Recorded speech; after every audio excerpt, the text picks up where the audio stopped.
Hey, fourth graders, we're on the move right now. Welcome to my kitchen. The reason we're here is because I want to show you what I made. So yesterday I spent close to 4 hours baking. And you're gonna be like, what? 4 hours? That's so long. It made the day fly by. Let's see.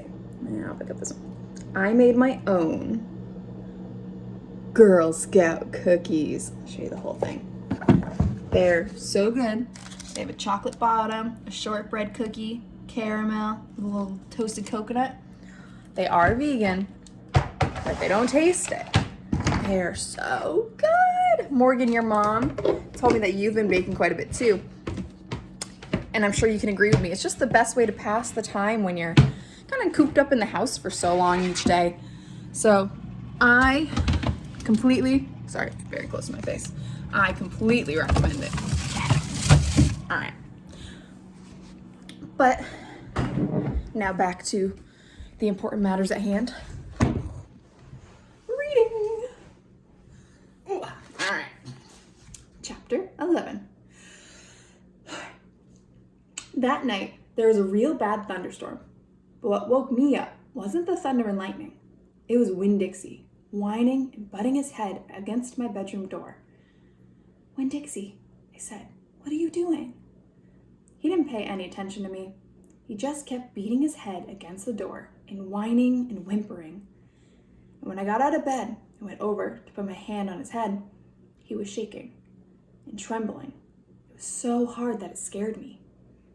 I knelt down and wrapped my arms around him, but he didn't turn, he didn't look at me or smile or sneeze or wag his tail.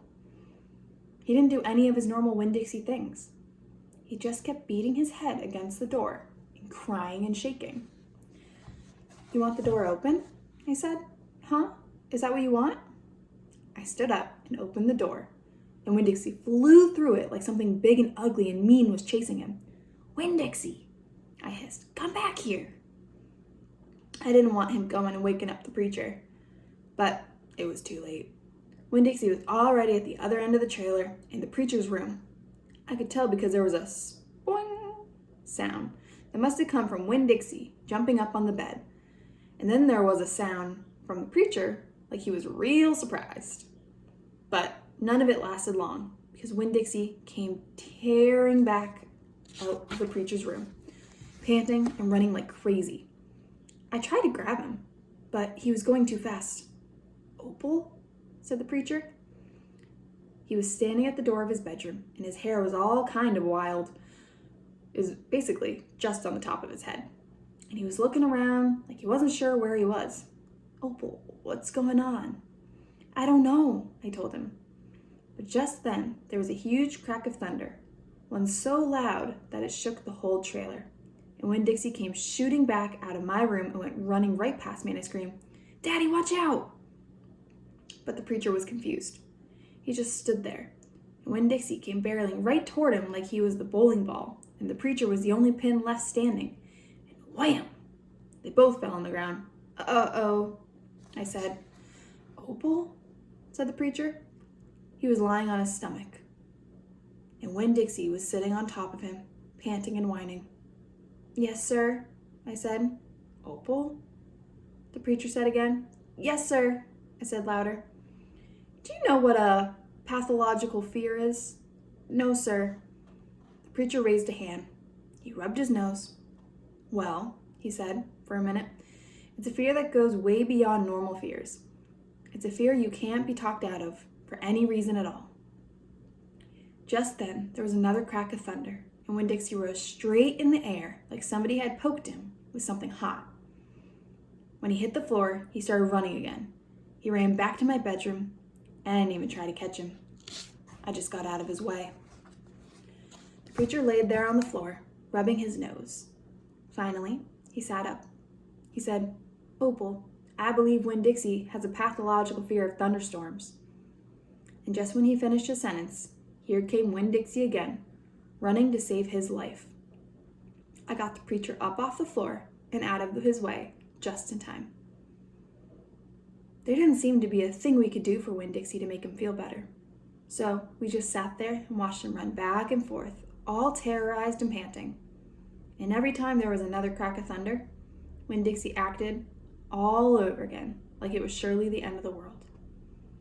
The storm won't last long, the preacher told me, and when it's over, the real Winn-Dixie will come back. After a while, the storm did end. The rain stopped, and there weren't any more lightnings, and finally, the last rumble of thunder went away, and Winn-Dixie quit running back and forth and came over to where me and the preacher were sitting and cocked his head like he was trying to say, "What in the world are you two doing out of bed in the middle of the night?" And then he crept up on the couch with us in this funny way that he does, where he gets on the couch an inch at a time, kind of sliding himself onto it, looking off in a different direction, like it's all happening by accident. Like he didn't intend to get on the couch, but all of a sudden, there he is. And so the three of us sat there. I rubbed Winn-Dixie's head and scratched him behind the ears the way he liked. And the preacher said, "There are an awful lot of thunderstorms in Florida in the summertime." "Yes, sir," I said. I was afraid that maybe he would say we couldn't keep the dog because he has a crazy pathological fear every time there's a crack of thunder. "We'll have to keep an eye on him," the preacher said. He put his arm around Winn-Dixie. "We'll have to make sure he doesn't get out during a storm. He might run away. We have to make sure we keep him safe." "Yes, sir," I said again. All of a sudden, it was hard for me to talk. I loved the preacher so much. I loved him because he loved Winn-Dixie. I loved him because he was going to forgive Winn-Dixie for being afraid. But most of all, I loved him for putting his arms around Winn-Dixie like that, like he was already trying to keep him safe. Oh, my heart! Oh, I gotta go cry now. Bye.